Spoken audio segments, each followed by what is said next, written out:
Whole numbers is fractions. What I mean is, let's take a look at this number line. Just let me explain it. 0 and 1. This number line is broken into 1, 2, 3, 4. It's broken into fourths. You have a fourth between each interval, and you have 1/4, 2/4, 3/4, and 4/4. Basically what I'm saying is that 4/4 equals 1 whole.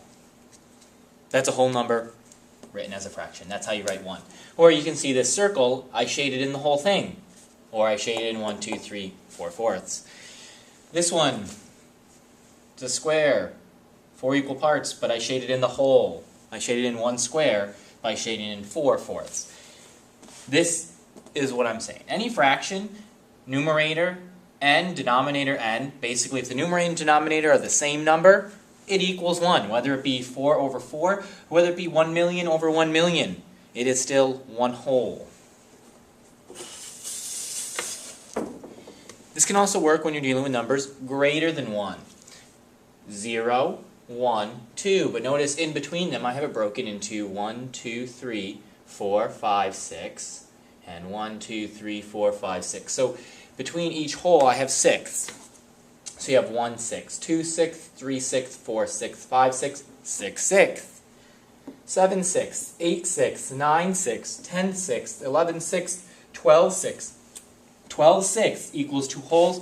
Here's kind of a picture representation. You have 2 circles broken into 6 pieces, or maybe you think of it like 2 pizzas. You have 2 pizzas. Each pizza has 6 slices. So if I had all of that, I'd have 12 slices of pizza, or 2 whole pizzas.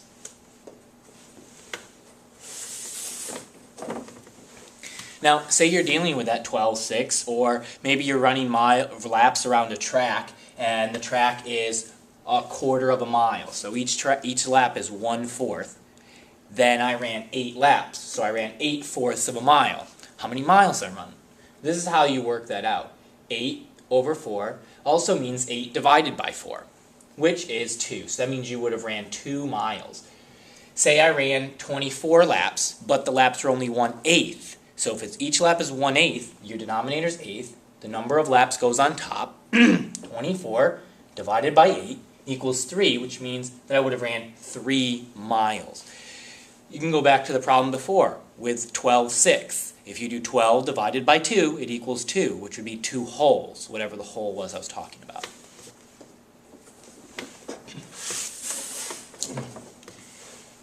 Very important concept for you to understand, that any whole number can be written as a fraction, besides just that 1 equals 4 over 4, or 2 could be 12/6. There's a simpler way to do it too. Look at my number line. I have 0, 1, and 2.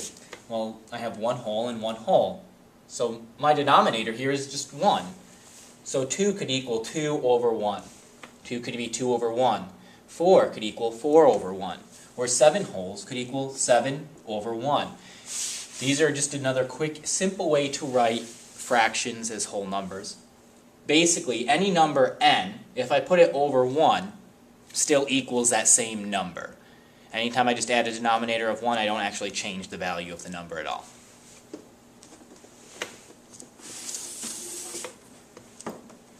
I can recognize whole numbers as fractions. Say I folded up maybe a piece of paper into 4 equal sections. What fraction represents the whole square? So this whole square here, what fraction would represent all the pieces?